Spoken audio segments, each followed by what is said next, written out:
Well, mayors from two major U.S. cities are sounding the alarm about the immigration crisis. Both New York and Chicago are struggling to deal with the hundreds of thousands of migrants who have arrived over the last year. And today, New York City Mayor Eric Adams is in Mexico trying to discourage asylum seekers from crossing the border.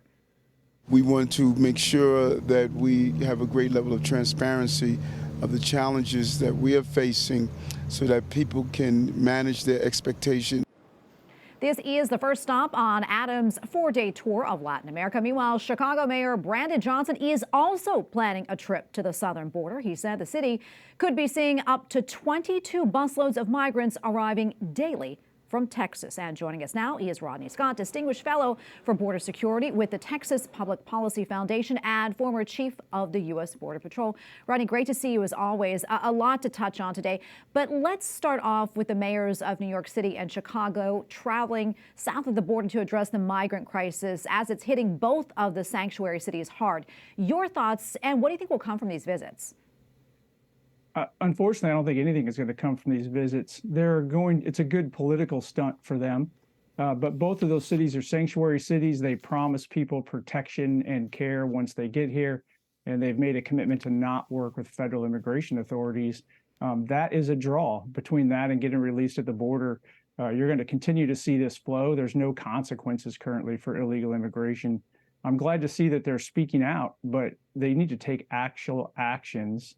And just going down to Mexico and trying to tell people to not come get free stuff isn't going to work it. Yeah, apparently the strain of housing all the migrants seems to really be overwhelming the city of New York so much that the mayor is looking to get rid of the right to shelter mandate that's been in place for decades. I mean, this is really quite the about face from Mayor Adams, who not too long ago basically said it was New York's responsibility to house folks and provide services for them. Let's talk about that and what it signals. I think it signals that the reality is starting to sink in. It's easy and nice to say some of these things. Emotionally, it feels good. We do want to take care of people and help people in need. But unfortunately, there's too many people that will exploit the system and take advantage of it. And the U.S. Border Patrol has caught almost 2.9 million people coming across the southwest border this year. Since the Biden administration took over, there's been over 1.6 million gotaways. And those people are coming over here, and somebody's going to have to take care of them. They do not stay at the border. New York has seen a very, very small fraction of that, and they're seeing the repercussions of their prior decisions of being a sanctuary city and these right to shelter laws and some of these other things that weren't really well thought out. Yeah, meantime, as mentioned, the Biden administration is also reversing course now and building border walls in the Rio Grande Valley. This, as President Biden said today, that, he doesn't think border walls work. Rodney, help us unpack this one. Yeah, so first and foremost, I hope they actually do build wall. Border walls do work. In my entire career, we experimented with different things, and they're a great return on investment for the taxpayer. In San Diego, a 12-mile section of border wall freed up 150 agents a day to go do other enforcement duties. That was a $28 million return on the investment. But now we've got a big conflict between the White House and the Secretary.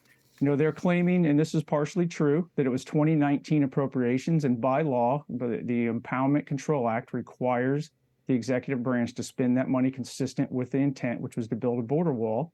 But it doesn't force them to waive environmentals and to put in writing with the Secretary's signature that this border crisis has gotten to the point that he needs an immediate barrier. Again, I think we're just seeing the confusion and the conflict between, emotional utopian kind of mindset and the facts on the ground at the border. They're colliding in this administration. I hope they do build the wall, but I think this was a move to basically just buy more time. I don't think they're going to build a meaningful border wall system that we designed.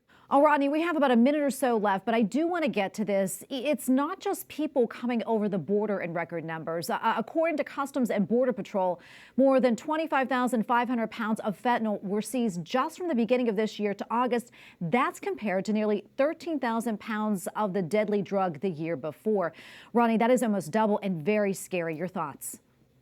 So actually, thank you for bringing that up, because even I get caught up in this. We start talking about the border as simple immigration, and that's not it. The cartels control everything that crosses that southwest border.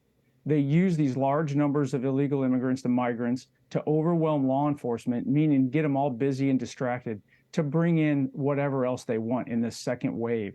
And that includes narcotics, criminals, sex trafficking, human trafficking, you name it, even terrorists. That's the real threat. We need to actually control the border so we can make decisions who and what comes into this country.